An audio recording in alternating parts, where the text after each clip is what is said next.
Okay, let's do it. It's time for Cinema Savants. I like this ship.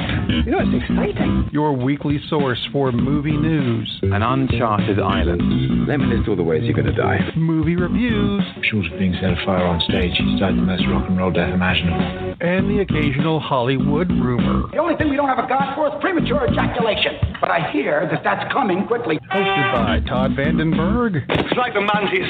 We always get our man. And Rob Steele. Mrs. Peacock was a man? Just keep swimming. Just keep swimming. Everyone signed? Yes. Good. On we go. Welcome to Cinema Savants, your weekly news for everything entertainment except music, because we don't do that here. Although we do a little bit, sometimes, occasionally.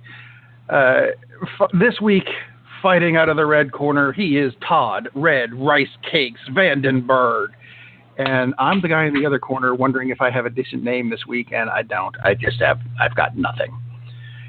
I'm still kind of, I'm not going to say, hungover is not the word that I'm looking for. Overloaded from all the stuff that happened at Comicon last week. In the blue corner, there was a lot. Rob, I've got nothing, Steele. That's me. Ta-da. You know, I think that's the first time that either of us have actually said my name on this show that's not in the opening credits. Uh-oh, spoiler. Spoiler. Damn. The secret is out. Son of a... whatever. Big news this week.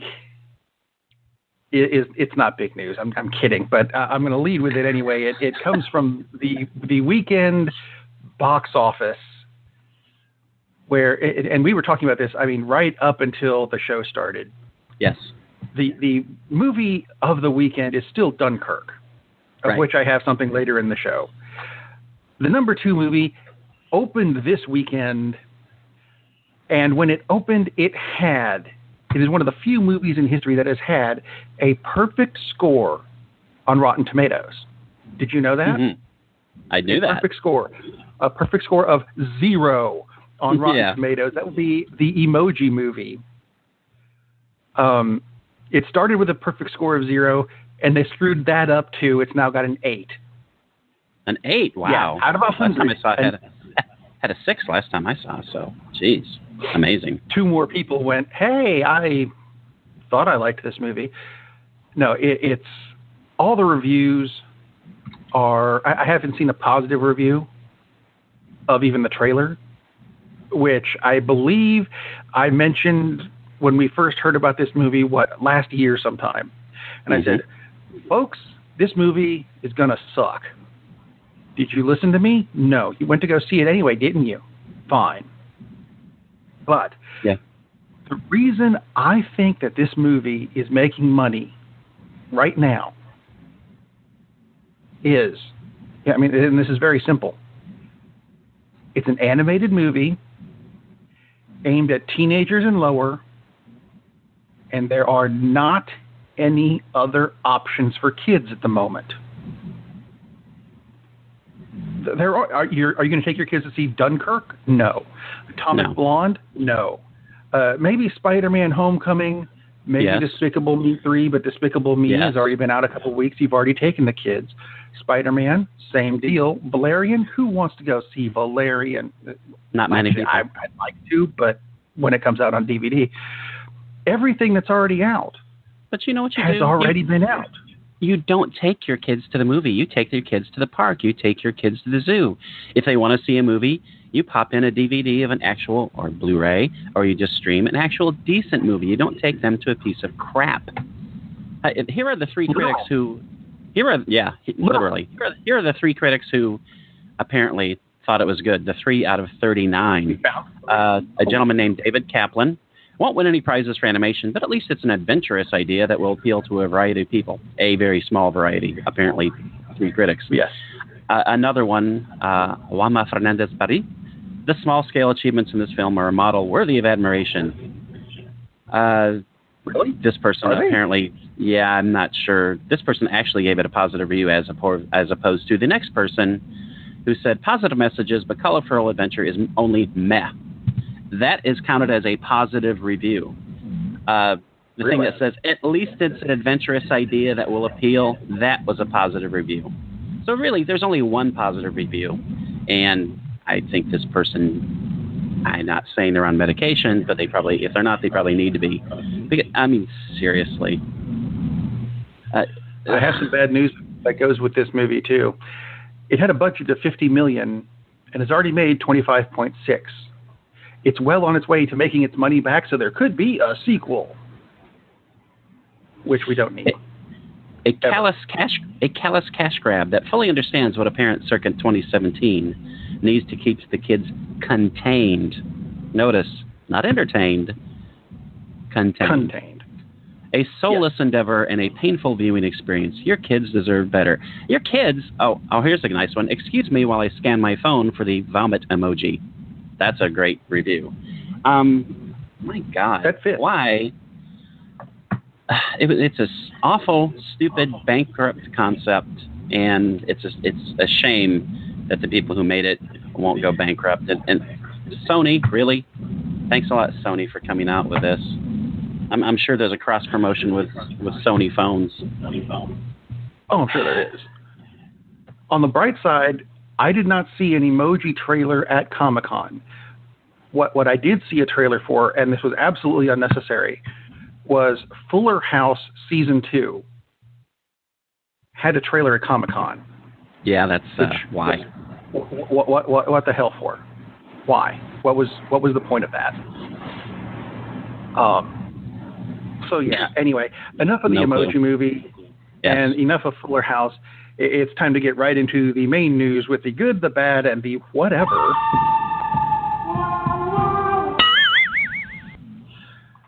Although we have some better news this week than that. I should have done one of the better versions. Anyway, I'm leading off with this one because I think it's awesome. The voice of Surtur in the Thor Ragnarok movie. And if you don't know who Surtur is, he's that big, fiery demon Satan-looking thing at the end of the trailer. The huge demon-looking thing. Huge. Bigley. Yeah, there we go, Bigley. He's being voiced by Clancy Brown. Oh my gosh. Oh. That's sweet. Oh, that works. And if somehow you live under a rock and don't know who Clancy Brown is, you know what? One of my favorite things that he did was in the Superman animated series, he was the voice of Lex Luthor. And my God, that fit. Yeah. He was the Kurgan in Highlander. He was a cowboy in Buckaroo Banzai across the 8th dimension. He's been in a ton of stuff. You've seen him in, actually, I think just about everything, because he's almost to William Shallert status of guest starring in everything on the planet. Yeah, he only has 261 credits as an actor. Oh, is that all? He's been around. Just a bit. Yeah. Wonderful, wonderful voice. Looking forward to hearing him in this. I know we're not going to actually see him. You know what? I'll get over that. Other Marvel news that came out, and this is all after last week's show. More stuff came out of Comic-Con, like the Infinity War is going to be the longest of the Marvel films, which, with as much of a cast as big a cast as this has, it kind of needs to be. That made sense. I understand that. Something else that came out, and this threw me off. Oh dear, and it's starting to play a trailer. Stupid link. Later, I would say later this month, but this month doesn't start for 2 days, so later in August. Coming soon to a TV near you is the Netflix version of The Defenders, which is still part of the Marvel Universe, just on a smaller scale. Let's put it in New York. Reviews have started coming in for it because some people got a hold of it ahead of time. And I'd like to be one of them, so Netflix, send it to me. Hint, hint. The reviews I have read on this so far have said this was a series worth waiting for. You are going, even if you didn't like Iron Fist, you will like this. You'll even like Iron Fist in this. Apparently because he gets beat up a lot. You know what? Fine. Don't care. This is a series I've been looking forward to because I was always a bigger fan of the Defenders than I was the Avengers, and I like the Avengers. I like what they're doing with it, but hey, a Defenders series, it's missing a few characters. Fine. Beast isn't in it because he's still owned by Fox. Those bastards. Yes, they are. But you know what? That's fine. It's a series I've been looking forward to. I'm pretty sure you've been looking forward to it too, even though you didn't care for Iron Fist. It's not that I didn't care for Iron Fist. It's just Iron Fist didn't live up to it. Live up to the level of the first three. Iron Fist. If Iron Fist had been the first one, would have been, hey, that was pretty good. But considering how terrific Daredevil was, and then Jessica Jones raised the bar, and Luke Cage raised the bar again, and then Daredevil 2 came out, and they threw in the Punisher. I mean, my gosh, it just get better and better and better, and then you drop down to the level of, hey, that's pretty good. So it's not that I don't like Iron Fist, it's that it's pretty good compared to awesome TV. So I'm not surprised that the Defenders raises the bar back up again. And it's Iron Fist as a supporting character. I can totally get into that, and hopefully the part will be more interesting, and hopefully the actor will be more believable in fight scenes as he goes through more training, or they film them differently, however you do it. So yeah, I'm totally on board with the Defenders. I mean, this is extremely exciting, and the fact that the early buzz is that good, yes, that is very, very good. More, please. No kidding. You know what's wrong with the Defenders? It's only 8 shows. You know what? Even the reviews I read said, damn you, Dr. Seuss. Even the reviews that I read said that it did not need to be more than 8 episodes. And that, no, but that was something that the other series had, is every so often they would kind of go and drag, but this one doesn't. So it needs to be 40 episodes. with 5 different story arcs. Yeah, I'm totally down with the concept of having a story arc that fits into 8 shows. That's absolutely wonderful. So I just want more of it, which I'm sure we'll get. Something else I'm looking forward to on TV, and I'm changing just slightly from Marvel to DC, is they finally released some artwork from the new Young Justice series. Ah, cool. Looking forward to this, because if you never watched the Young Justice series, I think it actually is on Netflix. It's an animated version. I think so. Kind of Teen Titans, but so much better. And it doesn't have that goofy artwork that the Teen Titans series does. This is, I think, probably the best. Actually, I was going to say the best. Nope, there's Batman, the animated series. Just below Batman, the animated series, is this series. And as far as animated superhero stuff goes, this is an excellent series. And after season 2, they just chopped it off on a cliffhanger, which killed me. But Young Justice season 3 is finally coming out, only 5 years late. Thanks. This season is going to be called Young Justice Outsiders, and they're adding a few characters. Some of the characters are very oddly missing. There was no concept art for Miss Martian. We don't know why. She could be in the series, and we don't know it. That's fine.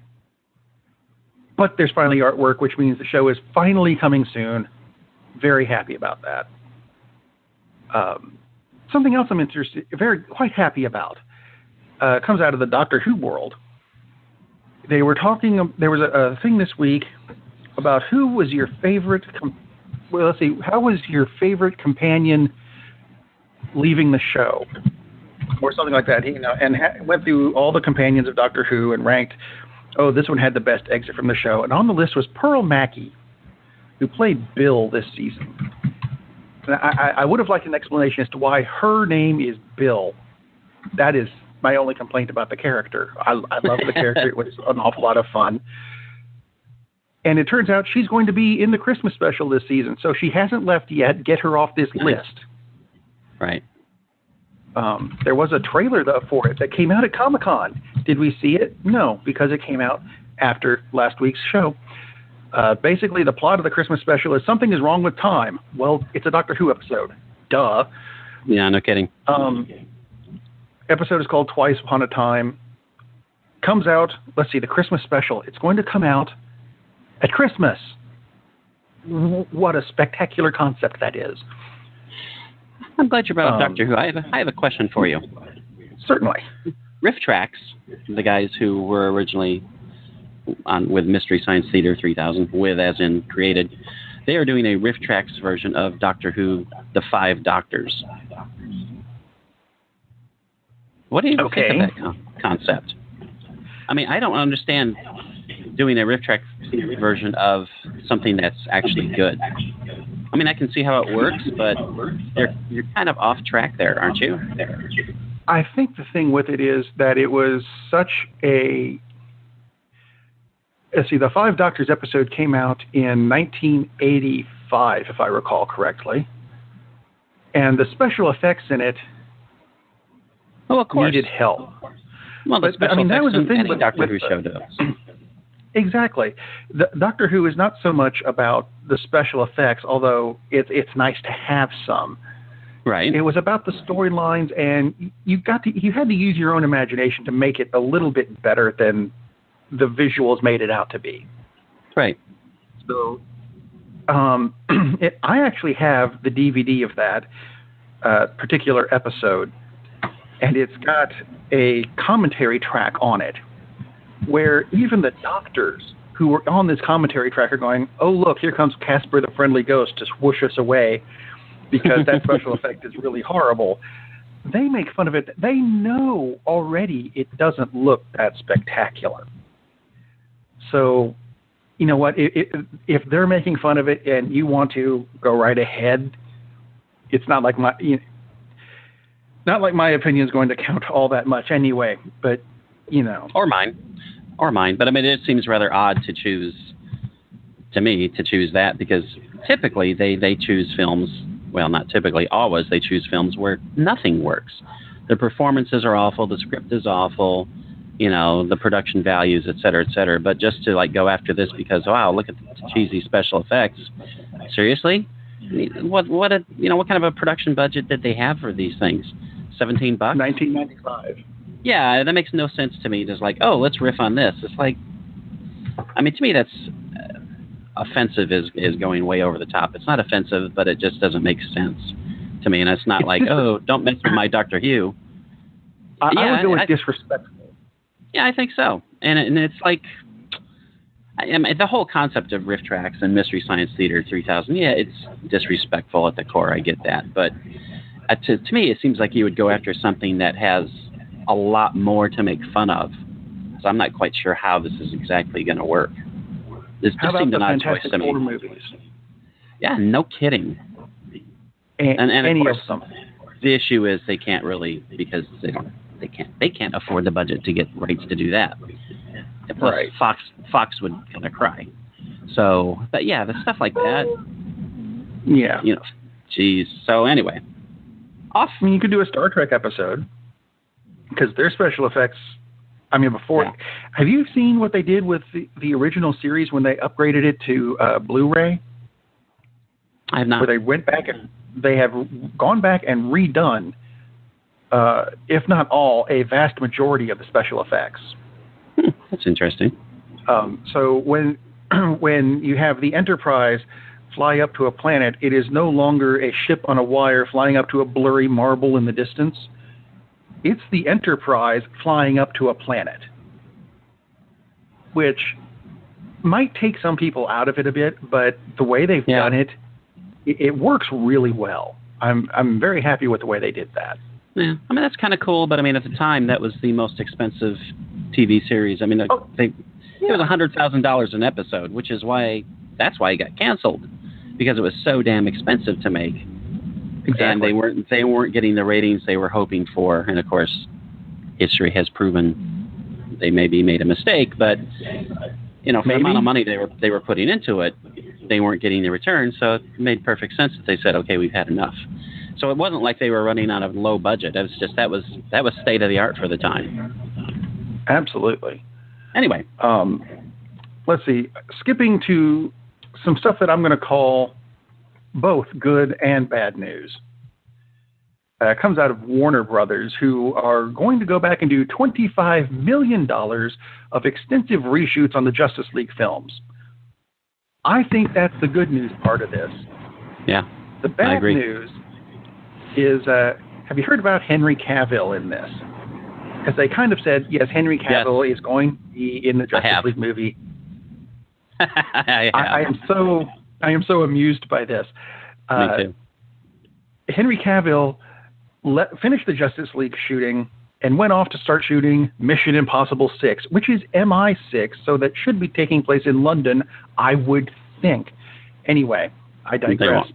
They won't do that. For the Mission Impossible 6 movie, he's grown a big, bushy Tom Selleck mustache. Well, Superman doesn't have a mustache, so now we have Mustache Gate as to what they're going to do with Henry Cavill and his facial hair appliances. Whoops. It just strikes me as funny. There is not big news. I think it is. So basically, the second half of the filming, he's going to have a fake mustache because, you're not going to grow that back out that quickly. They're having to digitally remove it for the Justice League because it's in his contract for the Mission Impossible movie that he had to have facial hair. They were not going to go with an appliance.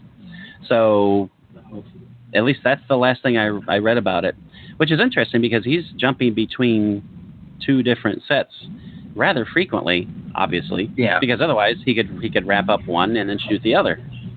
Apparently, the schedule does not allow for that. So, but seriously, how much can the special effects budget be to have to take a mustache off somebody, considering the budget that Justice League has? So, throw another couple million just to get rid of his mustache. But it is pretty damn funny. It is pretty funny to do that. And also odd that really you can't just put on a fake mustache on this guy. It has to be his. That seems really bizarre too. Blame Tom Cruise. I'm sure he's at fault somewhere. Or Tom Selleck for setting the standard. That too. Actually, speaking of facial hair, there's a movie that leads off the bad news this week. Yay! Do you remember me mentioning a movie called Lucky Logan a few weeks ago? I do. That brought Steven Soderbergh out of retirement to do a NASCAR-related heist film. Well, they've apparently filmed, if not all of it, an awful lot of it. It's coming to cinemas on August 18th, and somehow they just found out that screenwriter Rebecca Blunt doesn't exist, which just confuses the crap out of me. She apparently is the one who wrote the script for everything, but no one can find any trace of her existence. No one has actually met her, including Steven Soderbergh himself or anybody. No one has met this woman. So if you happen to know the existence of Rebecca Blunt, please contact anybody related with the film because it's Emily. It's Emily. It could be in disguise. That's much more interesting than probably the actual film will be. Soderbergh, yes. Soderbergh, it should be a pretty interesting movie, actually. But what a weird thing. Who turned in the script that didn't want their name attached to the script, or this was a test case to see? It'd be interesting to see how this goes. See, other bad news we had this week. James Cameron says he wants to make a new Terminator trilogy. And my only response is no, because you said you were going to make a series of Avatar movies, and you haven't even started filming those things yet. Finish one, then you can work on the next ones. If people still like you. Right now, I don't. Finish your films. Do your homework, young man. The desk. No dinner for you until you finish. Yeah, I'm not sure that we need more Avatar films, frankly. I mean, I liked it a lot, but I wasn't like, oh my gosh, best thing ever, like most people were. But we sure don't need more Terminator movies. I mean, no. Actually, something else we don't need more of. There was talk this week with the daughter of Harold Ramis. Mm-hmm. And there are people who are talking about making a new Ghostbusters movie using the original cast, including Egon, and they're just going to Grand Moff Tarkin him into a movie. Now, his daughter, Violet Ramis Style, or Steele, I'm not sure which it is. It's got an I in it. She says, quote, "It's bizarre. Personally, for me, it is hard to imagine that people would accept it, but who knows? The technology now is amazing. I try to think what he would have thought. If it's great and it works, then good. If there's a problem, then obviously no. I have a problem, so no, don't do that." It's just not there yet.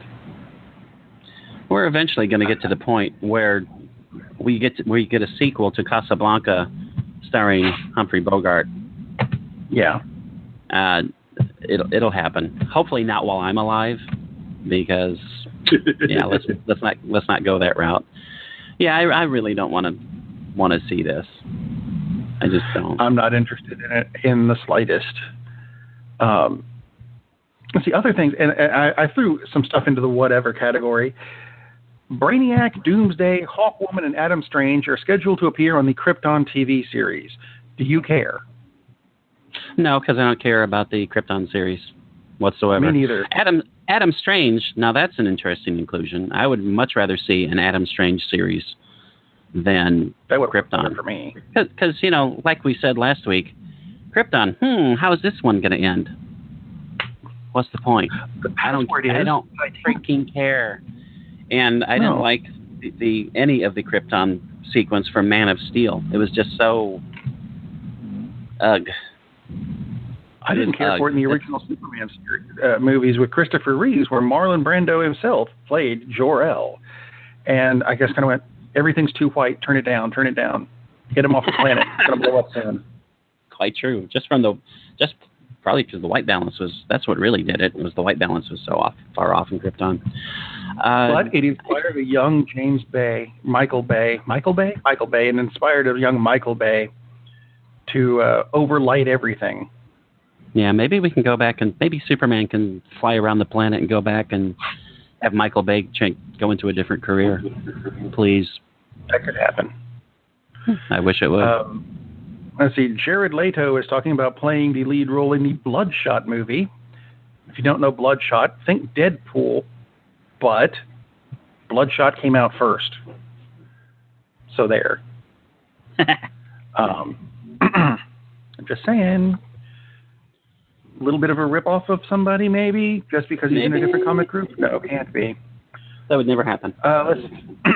Amy Schumer was scheduled to play Barbie in an upcoming movie, but she said, you know what, I'm not going to do it. And now the top choice is Anne Hathaway. Does that make any sense to you? No. Okay, me neither. I'm not quite sure why you're making a Barbie movie. What's the plot going to be? Ken, get in the car. Yes, Barbie. Ken, let's go to the beach house. Yes, Barbie. Although, how many Transformers movies have there been? Too many. Yeah, I agree on that. And we have an emoji movie. So I'm not about to say, how can they make a Barbie movie? So, well, they made a Lego movie, and that worked. So totally worked. Who knows? That was an excellent movie. As was the Lego Batman movie. Except for Will Ferrell. Actually, you know what? I got to see the Lego Batman movie, and I got to say, there was a reference in it that I was not expecting.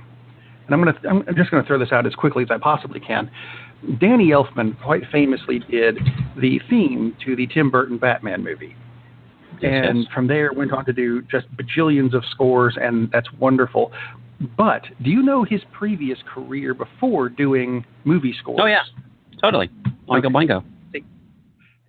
Lead singer and, I guess, rhythm guitarist for Oingo Boingo. which I think is still a really fun band to listen to. Oh, yeah. Now, they have at the beginning of the Lego Batman movie, there was a character driving home from work. Oh, he's really nice. I hope nothing bad ever happens to him. And he's in the car singing, "Nothing bad ever happens to me." That is an Oingo Boingo song, so it's referencing Danny Elfman, who did the soundtrack in the Batman movies. There's an obscure reference for you. That I am one of, I think, 6 people on the planet who went, ooh, I get that one. Yeah, I didn't get that one. That's awesome. Speaking of things that Danny Elfman did the soundtrack to, directed David Silverman. Yeah, that's it. Director David Silverman says that Simpsons 2, the movie, is in early stages of development. Did we need that? I'm not sure we needed that. I liked it, but I don't know that we really need it. But then again, how many movies that are out there do we need? So, yeah. Exactly. Again, going back to the Emoji Movie, much more on board with The Simpsons 2. Absolutely. And I don't even like The Simpsons. So, yes, please, hint. Just absolutely ridiculous. There's, and I wanted to end with this because this is going to be a segue. I sent you an email. You did? A couple hours ago with an image in it.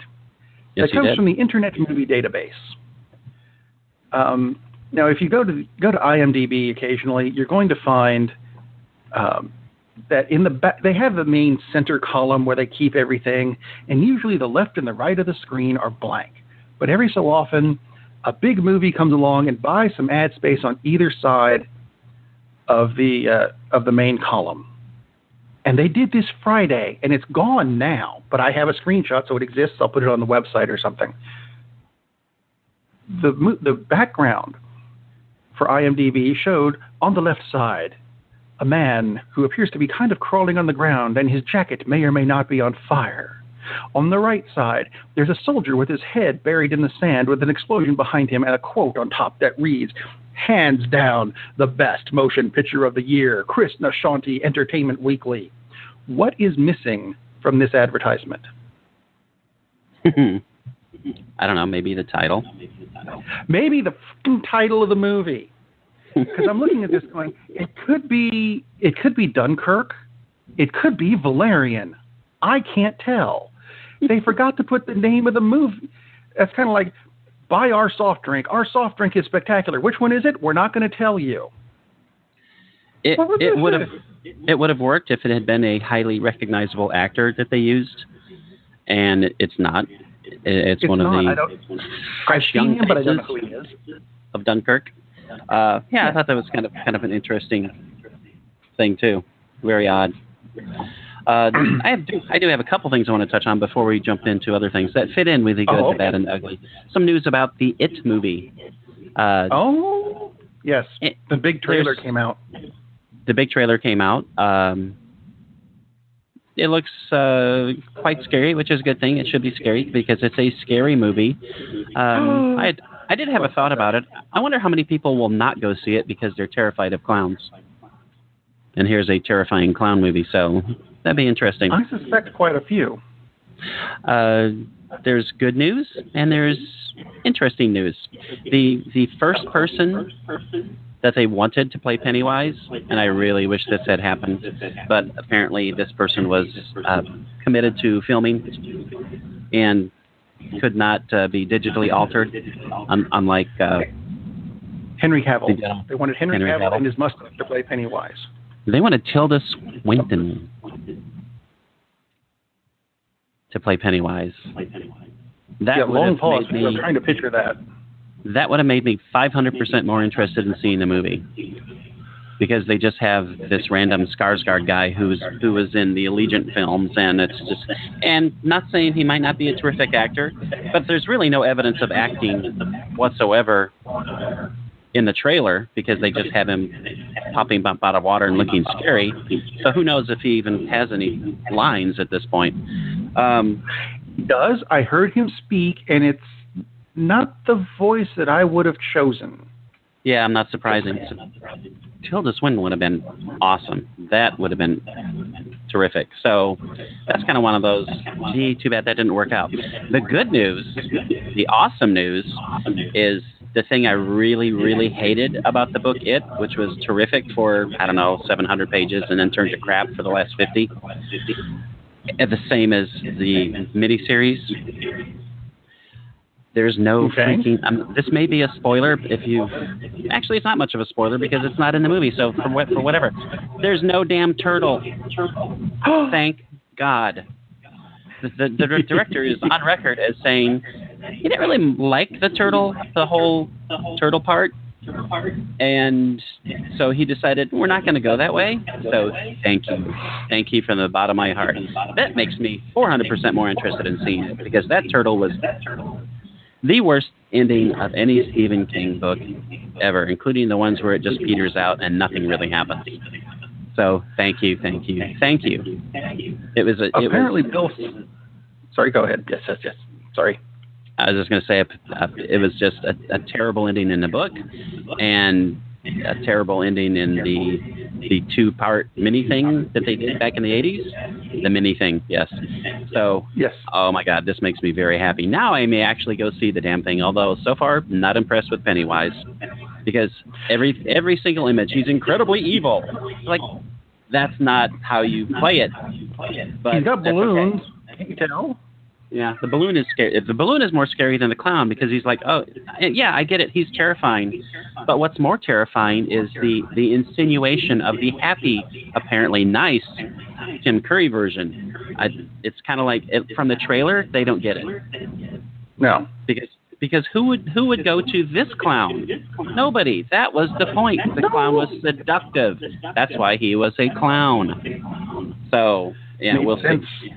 But yeah, apparently Bill Skarsgård is the son of Stellan Skarsgård, who we actually know as from the Marvel movies and 7 or 8 billion other things that he was in with Clancy Brown. Yeah. Quite true. Okay, so you want to review a movie or two? Because we each saw some movies this week that sure. Probably should be talked about a little bit, because I'm sure people want to see some of these movies. And then I have other things that I'll jump back to. But first, I'll just start with Dunkirk. No, we'll get back to it later. I'll start with Dunkirk, since we've talked about it a couple times already. I don't know if I can say it's an entertaining film, in the same way that I don't know if Saving Private Ryan was an entertaining film. It's an excellent movie. I don't think it's as good as Saving Private Ryan, but a lot of people do. A lot of people think it's even better. It's a great war movie. Looks fantastic. Christopher Nolan kind of should, right? Right. The special effects are absolutely top-notch, and I don't think much of it is digital, because Nolan likes practical effects. You can tell that several of the effects, like big ships capsizing, they're practical effects, meaning, let's build a ship and turn it on its side. And it looks amazing. Though the one problem I had, it's 3 different stories that are intercut. They start on the beach of Dunkirk 1 week, and then they cut to a fisher. I don't know if he's a fisherman or whatever, but a gentleman who has his own boat, and he's part of the private flotilla that Churchill asked to go rescue our fine young men, the 400,000 men who were stranded on the beach in Dunkirk. And that's 1 day. And then they cut to some RAF pilots, Royal Air Force pilots, 1 hour. And these 3 different stories stream and eventually mesh together and meet at the end of the film. It's a very cool structure. It's a little confusing at a couple points, because you're jumping from one scene at night to a scene at day, and then you remember, they're not up to that point yet. It all ties in at the end. Yeah, it's really, really good. In a way, to me, there's not quite enough characterization, because you don't really learn much about very few of the characters, because basically they're just reacting to the situation. So it didn't quite have enough moments like Saving Private Ryan did, where you got to learn more about these soldiers. So to me, And again, to me, that element was missing. But highly recommend the movie. Looks fantastic. You do care about the characters. It just would have been nice to know a little more about the characters. But a spectacular movie. Really, really good. But again, even though, spoiler alert, most of them made it because history, to me, it still really wasn't uplifting, despite the fact that it's a happy ending, just because it was so grim and so many bad things happen in it, which is not a bad thing because it's a war movie. Bad things happen, so definitely recommend it. But it will pull on your emotions quite a bit for sure. Heartstrings. Exactly.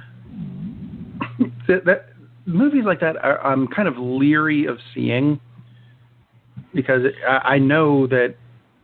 I know how it's going to end up eventually, with who wins the war and everything.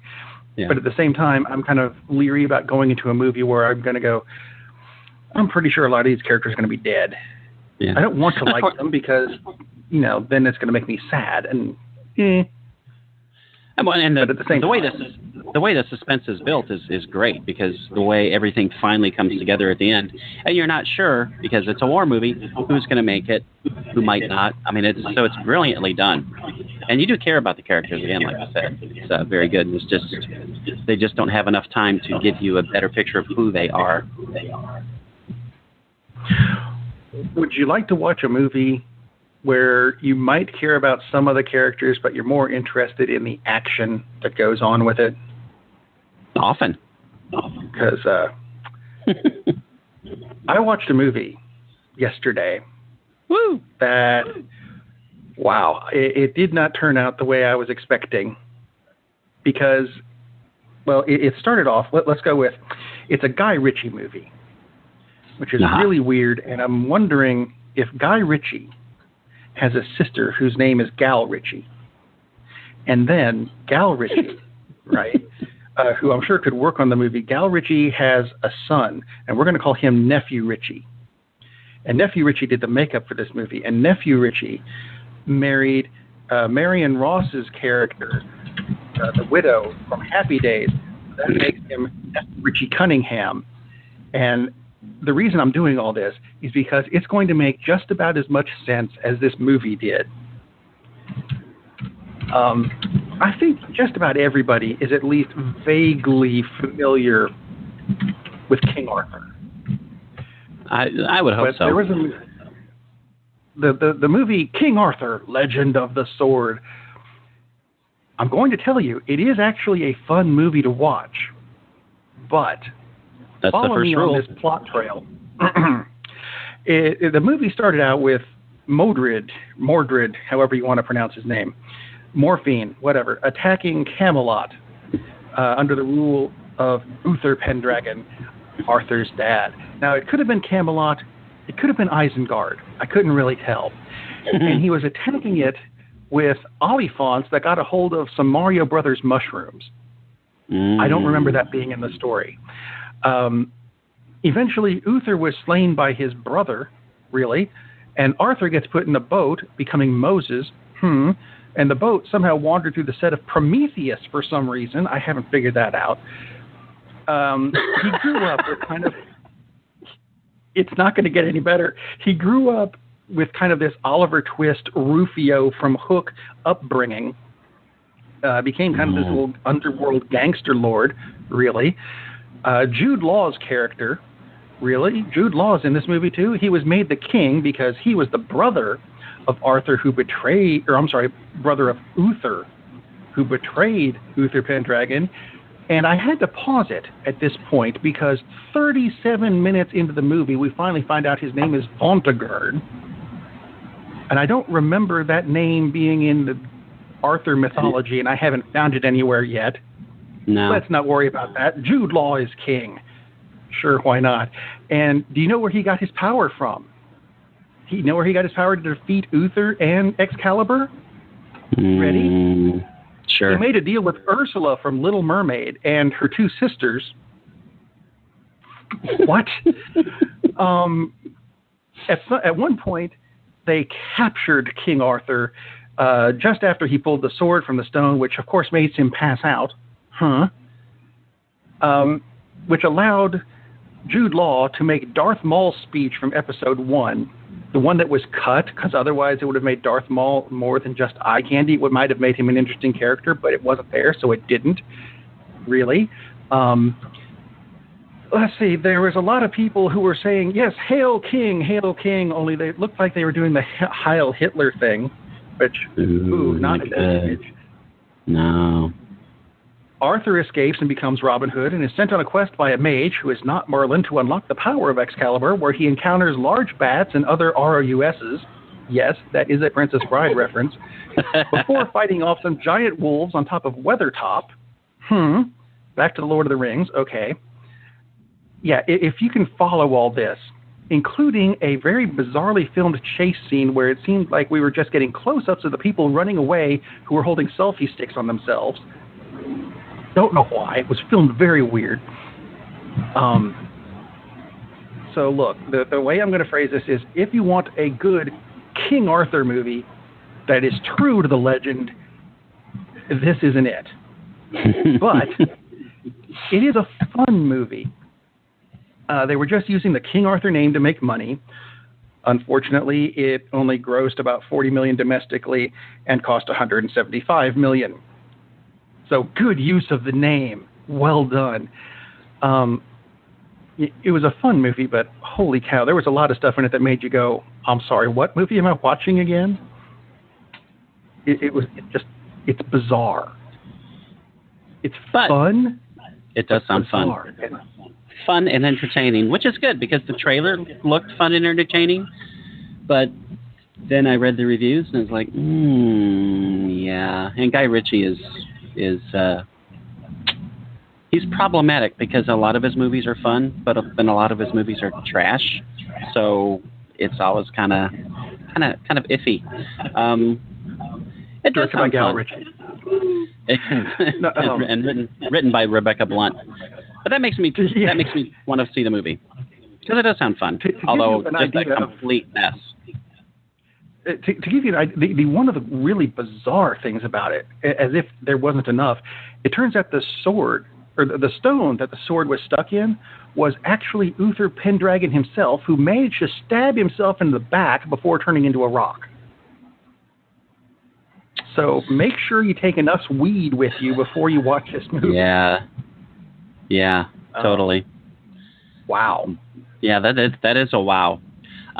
Okay. I will go back to the other movie I saw this weekend, which was also very entertaining, but was not weird and trippy and strange. It did not feature someone pulling a sword out of their dad, who was a rock. Right. Atomic Blonde. It has been compared to the female version of John Wick. It is not the female version of John Wick, which is not a bad thing. That's a good thing. There are several action sequences which are amazing and over the top and awesome, like John Wick. However, I would say this is take an espionage film, throw in The Usual Suspects, and John Wick. So it has lots of action, but there's a lot more plot going on and a lot more subterfuge and suspense going on than in John Wick. I mean, John Wick has a very simple plot structure. You hurt me, I'm going to hurt you. That's it. That's all there is to John Wick. All you need to know about the plot. You beat up my dog in my car. Kill him. That's it, which is perfect because it works, because that's the kind of film John Wick is. Atomic Blonde is a very different kind of movie. I mean, there's this deep espionage plot going on, which you can, if you choose to ignore, you can, because there's enough action. It's like, oh, okay, cool. I'm going to watch her beat the hell out of several guys in some interesting ways and shoot people up. I mean, there's this long, incredible action sequence, which turns into a car chase, and all seemingly in one take. I mean, it's just brilliant. Charlize Theron is awesome in this movie. It's a really fun movie, but again, there's more going on, so you can't just like unplug your brain like you can for John Wick. And again, not knocking the John Wick films; those are awesome movies. But you do have to kind of pay attention, and there are many twists in this film. And this is not a spoiler alert, but you know she comes out okay at the end because the framing is she's being interviewed about the events that happened, which are the film. So she's telling you what happened in this room being interrogated. Super fun movie, awesome soundtrack. It is 89, so it has all this late 80s Euro pop music, which is a great soundtrack. I have heard a lot of the soundtrack, and it's stuff I've already got that I listen to anyway. I like it. Yeah, the soundtrack is awesome. It's not quite to the point of Baby Driver, where the soundtrack is actually like a character, but it's close. Yeah. So it's definitely it's driven by the music. So the soundtrack, I mean, if you don't like that music, you ain't gonna like the movie because there's a lot of it. But great movie, really, really enjoyed it. Much more enjoyable than Dunkirk. Doesn't mean it's a better movie, but if you're looking for an entertaining movie, you want to pick Atomic Blonde. And by the way, you might not want to take the kiddies because there's lots of extremely gory violence, and some people are dumb, like the lady who sat 2 rows in front of me with her 5-year-old and her 8-year-old watching Deadpool. Don't do this with Atomic Blonde either, dumbass lady, because there's incredible amounts of gory violence. There's some very hot sex scenes with lots of nudity. So just saying, if that kind of stuff bothers you, don't see the movie. You have been warned. However, if you're a normal human, you'll enjoy it. Actually, that was something I forgot to mention about King Arthur. If you like Celtic music, you'll love the soundtrack. Oh, cool. So all the music is Celtic chase scenes, and you kind of go, ooh, I don't know that I would have chosen that, but I like it. So it was good. That's awesome. And actually, Atomic Blonde is something I was looking forward to seeing because it's supposed to end up being a series. Oh, so easily. I'm curious. I want to see that. Again, back to box office. If it makes enough money. Right now, looks like it will make enough money. I mean, at the opening, it's only $18 million, which is not huge, but it's from Focus Films, which those are small pictures. Had a $30 million budget. That's nothing. So far, it's pocket change. Yeah, worldwide, it's made 25. It'll make its budget back easily. No problem. I mean, John Wick, it's actually ahead of John Wick, the first film. John Wick didn't make a ton of money either. So there will be zero problems for a sequel to Atomic Blonde. And again, just a super cool, fun movie. It definitely lived up to my expectations, which were quite high. I saw another movie as well, and my expectations. Well, I didn't have any expectations going into it because I didn't know where it was going to go. The film was called Sleight, which I didn't realize was a WWE film because that might have actually made me go, you know what, never mind. But I, as soon as the WWE logo came up, I went, oh, no, it's one of those. But I watched it anyway. It's about a character named Bo, who is a young Los Angeles high school graduate. Got a scholarship for doing, not for playing sports, doing smart things, which gotta like that. But he can't take it because his mother died. And someone has to take care of his little sister because his dad had died previously. So he makes his money doing street magic and selling drugs for, well, basically it's Burton Gooster from Psych, or Dule Hill, however you want to call him, who I would not have chosen to be a drug lord. Because I'm so used to seeing him in Psych, it was actually just taking me out of the movie because whenever he came on, I kept expecting him to get punched in the face and start whining about it. It didn't happen. How sad. But I'm gonna spoil some of this for you. Yay. At the beginning of the movie, we see Bo doing something with a wound on his shoulder, and it looks like someone has grafted some kind of device into him, which kind of makes you go, is that how he's doing the floating ring trick with magic and stuff? And the answer is yes. And we don't find out, until the end of the movie. So I spent most of it going, and what the hell is the thing in his arm? In this scene, no. All right, what's in his arm? He put an electromagnet in his own arm, ran wires to his fingers, so he could do electromagnetic tricks like making things levitate and stuff. But in the story, he skims some of the drug money so he can get out of L.A. so he can get a better school for his sister. Aww. But she gets kidnapped because the drug dealer found out, and so he turns to his high school teacher to get more power for his electromagnet. So they put 2 car batteries in a backpack, and 10 minutes later, he's Magneto. Really? He is he, with electromagnet in his shoulder. That's infected. Thanks for showing us that image. And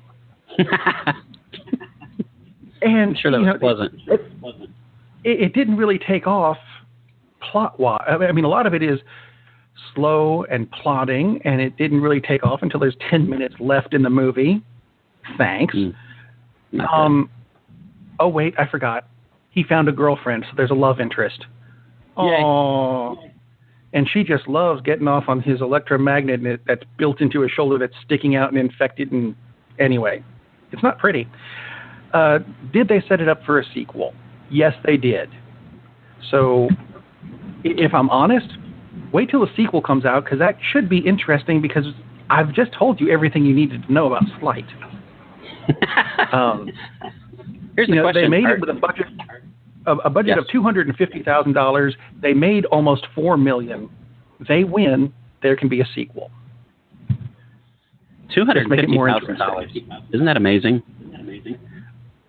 And it's not like it was a low quality thing. They put a lot of effort into that thing growing out of his shoulder. Wow. But if you have a good storyline, and I'm looking at the actors in this film, and the only one that I know from anywhere else is Dule Hill, and I know him from Psych, which is not I liked Psych, but it's not, A-list must-see television stuff, especially since it's not on anymore. Right. So not a high-dollar cast, in other words, which is how one way you get a $250,000 budget. Which is fine. It's not like It's not like all the actors you look at and go, "Oh, this guy sucks. He sucks too, and so does she." They're all horrible. They're not. They're just not named yet. Right. Give them time. I'm sure they will be. Jacob Lattimore played Bo. I think he did a great job. There just needed to be more movie in this movie. Does that make sense? I hope that makes sense. That totally makes sense. So, anyway, you had other news things that you wanted to mention that I kind of glossed over because... No, that's fine. There was some interesting news that came out about the Star Trek show, which we have talked about a lot. Not news about what it will be, but what it could have been. Brian Fuller was the original showrunner. He left because he had other projects, like the Stars series American Gods, which I have not had a chance to see. His original concept was much more interesting. I liked it too. Yeah, it was going to be an anthology show, much like American Horror Story. So like that, one season would be, we're going to do, for instance, Star Trek Discovery, and it'll be the prequel to the initial Star Trek.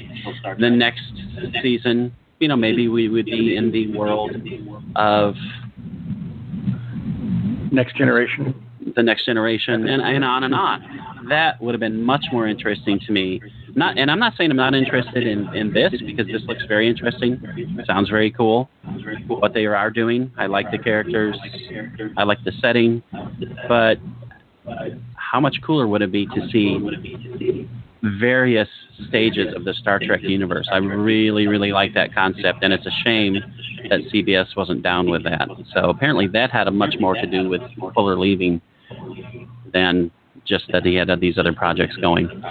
I had to paste it in the bad news this week because I really wanted to see something like that. If nothing else, than to just get hey, maybe we can actually finish the DS9 storyline, because they did kind of leave it with a bit of a cliffhanger.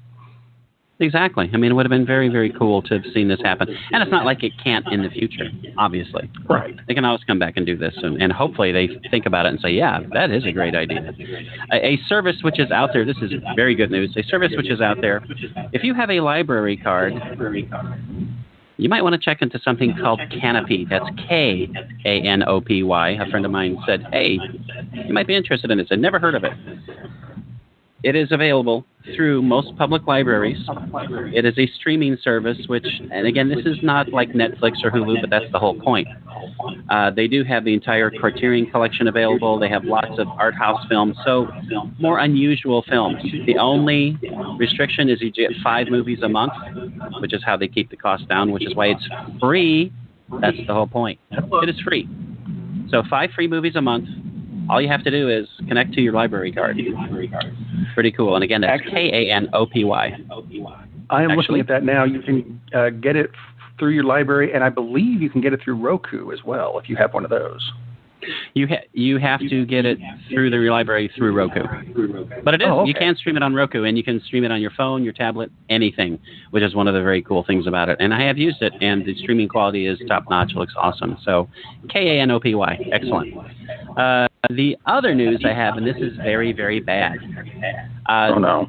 A lot of people won't be interested in this, but for those of you who are, I talked about Shin Godzilla, which was the most recent Japanese Godzilla movie, which came out last year, which was awesome, which was released to American theaters in a limited distribution in the original Japanese language with subtitles. Well, August 1st comes out on Blu-ray, DVD, blah, blah, blah. It's available right now for digital purchase through Amazon.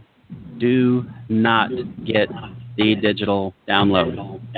There's a problem with Shin Godzilla on Amazon, the digital version. Not the Blu-ray, but the digital version. It's the English language dub only. Ooh. And Amazon, for some reason, has chosen not to tell people it's the English language dub only. And I was just flipping through reviews because I was just about to click the, oh yes, I'm going to purchase this for $19.99. Why the hell would I not? And I looked at some of the reviews, and there's some 1-star reviews. I'm thinking, seriously? Every 1-star review, do not buy this. It's the English dub only. They didn't say anything about the quality of the English dub, but the whole point is, why would you only release the English dub version when the Japanese language, the original language version, is going to be out there? And apparently it's even cut.